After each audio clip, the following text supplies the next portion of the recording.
Hello everyone. आज हम देखेंगे कोड ऑफ सिविल प्रोसीजर 1908 का सेक्शन 18, सेक्शन 19 और सेक्शन 20।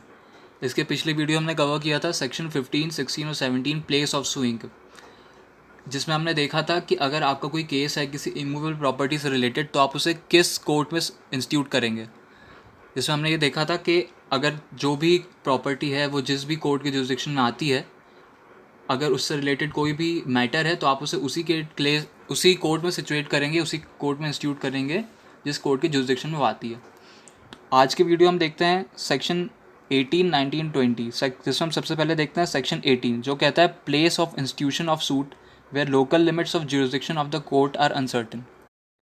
सेक्शन 18 ये कहता है कि मान लीजिए कोर्ट के जुरिसडिक्शन को लेके अनसर्टेनिटी, मतलब कोर्ट का जुरिसडिक्शन है उसको लेके किसी चीज़ में अनसर्टेनिटी की, मतलब एक कोई प्रॉपर्टी है, अब ये नहीं पता कि वो प्रॉपर्टी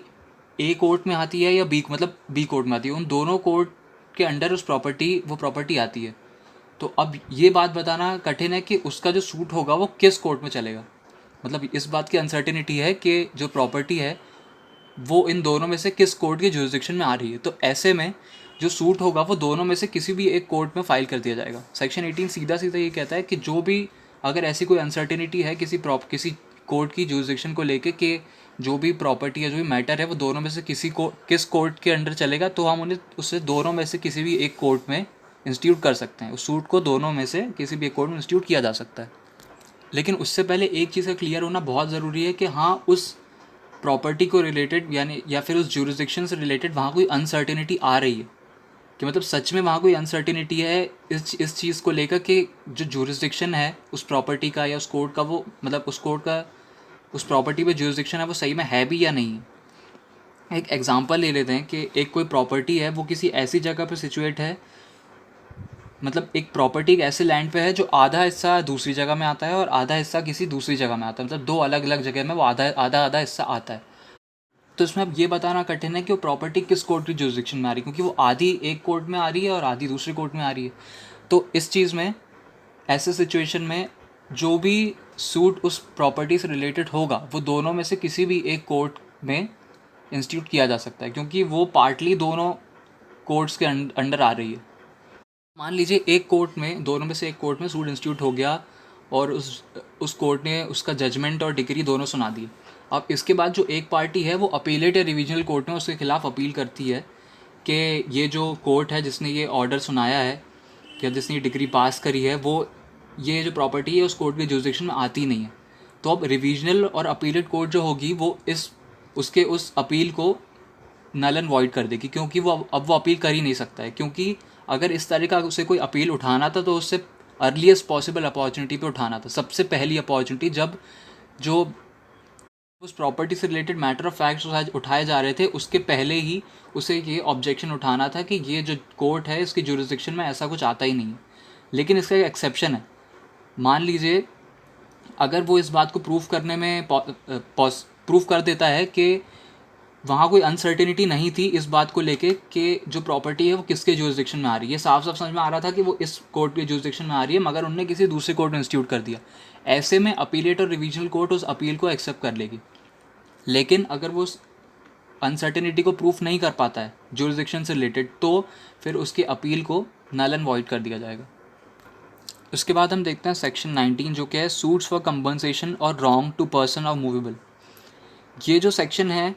ये टॉर्ट से रिलेटेड है और मूवेबल प्रॉपर्टी से रिलेटेड है, मतलब किसी पर्सन के राइट से और मूवेबल प्रॉपर्टी से रिलेटेड है। मतलब कोई ऐसा रॉन्गफुल एक्ट हुआ है जो कि या तो किसी पर्सन के अगेंस्ट हुआ है या फिर किसी मूवेबल प्रॉपर्टी अगेंस्ट हुआ है, तो ऐसे में आप जो सूट होगा वो किस कोर्ट में फाइल करेंगे या जो सूट है वो किस कोर्ट में इंस्टीट्यूट करेंगे। अब इसके अंदर कई सारे तरह के मामले आ सकते हैं, जैसे कि किसी ने ए ने बी को थप्पड़ मार दिया, या उसकी कोई गाड़ी चोरी कर ली, या उसके खिलाफ कोई डेफेमेटरी मटेरियल पब्लिश करवा दिया, या उसके किसी मूवेबल प्रॉपर्टी को डैमेज कर दिया है, किसी मूवेबल प्रॉपर्टी को चोरी कर लिया है, या उसकी किसी मूवेबल प्रॉपर्टी को किसी दूसरी तरह से इफेक्ट पहुंचा दिया है। तो ये सारे मैटर्स या और भी कई तरह के मैटर्स इस चीज़ के अंडर आ जाएंगे। मतलब जहाँ पे किसी मूवेबल प्रॉपर्टी से जुड़े हुए या किसी पर्सनल राइट से जुड़े हुए मैटर्स आ रहे हैं, मतलब टॉर्ट से जुड़े हुए मैटर्स अराइज हो रहे हैं, तो ऐसे सारे केसेस में जो सूट होगा वो आप किस कोर्ट में फाइल करेंगे।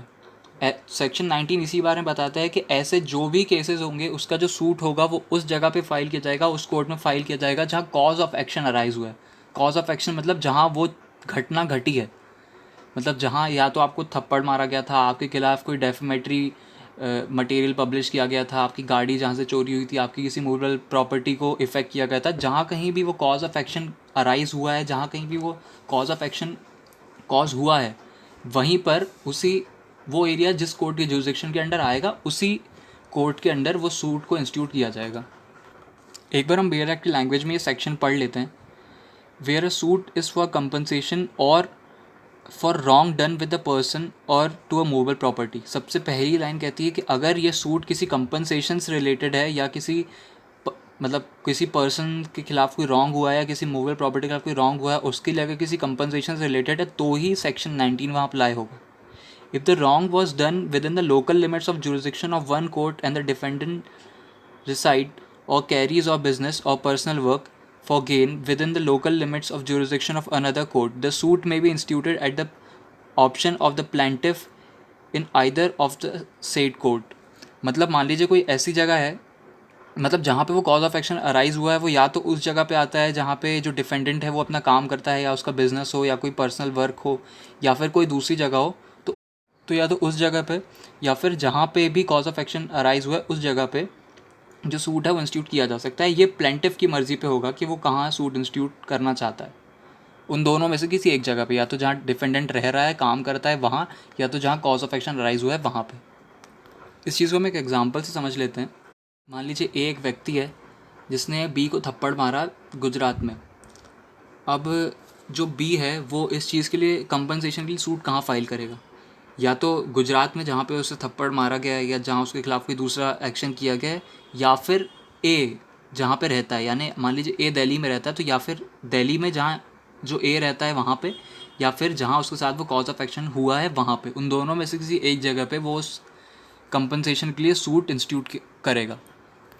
इसमें एक चीज़ और ले सकते हैं, ए जो व्यक्ति था वो दिल्ली में रहता है, बी जो है वो गुजरात में रहता है। अब ए ने कोई ऐसा डेफेमेटरी मैटर पब्लिश करवाया है जो कि जाके गुजरात में पब्लिश हुआ और वहीं पे सप्लाई हुआ है, मतलब वो वहीं पे सब लोगों ने देख लिया। तो अब जो बी है वो उस चीज़ डेफोमेशन से रिलेटेड जो सूट होगा वो कहाँ फाइल करेगा,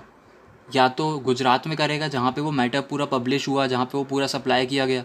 या फिर दिल्ली में करेगा जहाँ पे ए जिसने ये सब करवाया है वो रहता है, यानी जहाँ पे डिफेंडेंट रहता है या तो वहाँ पे, क्या जहाँ कॉज ऑफ एक्शन अराइज हुआ है वहाँ पे।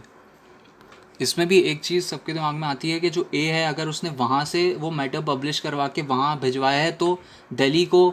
मानना चाहिए कॉज ऑफ एक्शन की जगह, क्योंकि जहाँ पे सारा मैटर पब्लिश हुआ वो तो दिल्ली थी, मतलब ए ने दिल्ली में सब पब्लिश करवाया, भले ही वो जाके पूरा मार्केट में जो एक्सपोज हुआ है वो गुजरात में हुआ है, या फिर मान लीजिए न्यूज़पेपर जो था जिसमें उसके लिए डेफेमेटरी कुछ छापा गया वो गुजरात में जाके पूरा इधर उधर बटा, लेकिन जो छापा वो तो दिल्ली में छपा, तो दिल्ली को इस चीज़ में कॉज ऑफ एक्शन की जगह नहीं माना जाएगा, वहाँ माना जाएगा जहाँ सच में उसका डेफोमेशन हुआ है।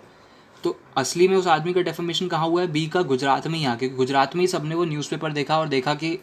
जो भी उसके खिलाफ डेफोमेटरी नोट या जो कुछ भी छपा है, तो ऐसे में गुजरात को ही माना जाएगा कॉज ऑफ एक्शन की जगह, ना कि दिल्ली को। अब हम देखते हैं अगला सेक्शन, सेक्शन 20, जो कहता है other suits to be instituted where defendants resides और कॉज ऑफ एक्शन अराइज। ये इसे हम एक एग्जांपल से समझ लेते हैं। जैसे कि मान लीजिए 3 लोग हैं ए बी सी, ये तीनों अलग अलग जगह रहते हैं। एक रहता है दिल्ली में, ए रहता है दिल्ली में, बी रहता है गुजरात में, सी रहता है बॉम्बे में। ये लोग तीनों जाते हैं किसी तीसरी जगह पे, मान लीजिए इंदौर, और वहाँ जाके ये लोग एक कॉन्ट्रैक्ट करते हैं और वहीं पे ये ब्रीच ऑफ कॉन्ट्रैक्ट भी हो जाता है थोड़े दिन बाद। तो अब जो मान लीजिए तीनों के बीच में जो कॉन्ट्रैक्ट हुआ था, ए ने तो ब्रीच ऑफ कॉन्ट्रैक्ट नहीं किया मगर बी और सी ने ब्रीच ऑफ कॉन्ट्रैक्ट कर दिया, तो अब ए चाहता है उनके खिलाफ एक सूट फाइल करना ब्रीच ऑफ कॉन्ट्रैक्ट का या फिर प्रॉमिसरी नोट का। हम दो ले लेते हैं, एक ब्रीच ऑफ कॉन्ट्रैक्ट भी ले लेते हैं, एक प्रॉमिसरी नोट भी ले लेते हैं। पहले हम देखते हैं प्रॉमिसरी नोट का। तो उसने प्रॉमिसरी नोट को उन्हें ब्रीच किया है, तो अब उसके लिए ए कहाँ पे उनके खिलाफ सूट फाइल करेगा? वो इंदौर में भी कर सकता है क्योंकि जो ब्रीच ऑफ प्रॉमिसरी नोट हुआ है वो इंदौर में हुआ है, या तो वो वहाँ भी कर सकता है जहाँ उसके डिफेंडेंट्स रहता है, यानी कि गुजरात और बॉम्बे में। अब ऐसे सिचुएशन मान लीजिए उसने गुजरात में सूट फाइल किया, तो बी के लिए तो ठीक है, बी गुजरात में ही रहता है, लेकिन जो सी है वो आया और उसने उसके खिलाफ ऑब्जेक्शन ले लिया कि मैं तो यहाँ रहता हूँ तो यहाँ पे ये केस नहीं चलना चाहिए। ऐसे में वो केस, वो जो सूट होगा वो नहीं चलेगा। लेकिन अगर कोर्ट ने ये कह दिया कि नहीं ये सूट चल सकता है, उसने ऑब्जेक्शन उठाया लेकिन कोर्ट ने सामने से कह दिया ये सूट चल सकता है, तो वो सूट चल जाएगा। अब इसी में हम देखते हैं ब्रीच ऑफ कॉन्ट्रैक्ट का। ये 3 थे, ये इंदौर आए, इनने इंदौर में आके ब्रीच ऑफ कॉन्ट्रैक्ट किया, सॉरी इनने इंदौर में आके कॉन्ट्रैक्ट किया और वहीं पे उस कॉन्ट्रैक्ट का ब्रीच भी हो गया, ब्रीच ऑफ कॉन्ट्रैक्ट भी हो गया। तो ऐसे में जो सूट होगा वो कहाँ इंस्टीट्यूट किया जाएगा? तो जहाँ पे जो कॉन्ट्रैक्ट किया गया है या तो वहाँ, या जहाँ पे ब्रीच ऑफ कॉन्ट्रैक्ट किया गया है वहाँ, उन दोनों में से किसी एक जगह पर जो सूट होगा इस चीज़ से रिलेटेड वो इंस्टीट्यूट कर दिया जाएगा। मतलब या तो जहाँ पे कॉन्ट्रैक्ट इंस्टीट्यूट किया गया था या जहाँ पे उस कॉन्ट्रैक्ट का ब्रीच हुआ है, उन दोनों में से किसी एक जगह पे ब्रीच ऑफ कॉन्ट्रैक्ट के लिए सूट इंस्टीट्यूट कर दिया जाएगा। तो प्रोमिसरी नोट से रिलेटेड जो भी मैटर्स होंगे उनके सूट कहाँ कहाँ अप्लाई किए जा सकते हैं, मतलब कहाँ कहाँ इंस्टीट्यूट किए जा सकते हैं? जहाँ पे कॉज ऑफ एक्शन अराइज हुआ या तो वहाँ पे, या जहाँ पे डिफेंडेंट्स रहते हैं वहाँ पे। लेकिन जो ब्रीच ऑफ कॉन्ट्रैक्ट से रिलेटेड या कॉन्ट्रैक्ट से रिलेटेड जो भी मैटर्स होंगे वो कहाँ इंस्टीट्यूट होंगे? जहाँ पे जो कॉन्ट्रैक्ट है वो किया गया या जहाँ उसका ब्रीच हुआ वहाँ पे। तो ये हमारा सेक्शन 18, 19 और 20 कवर हो गया है। अगर आपको ये वीडियो पसंद आया हो तो वीडियो को लाइक करें, कमेंट करें, और अगर आप हमारे चैनल पर नए हैं तो चैनल को सब्सक्राइब करें। Thank you.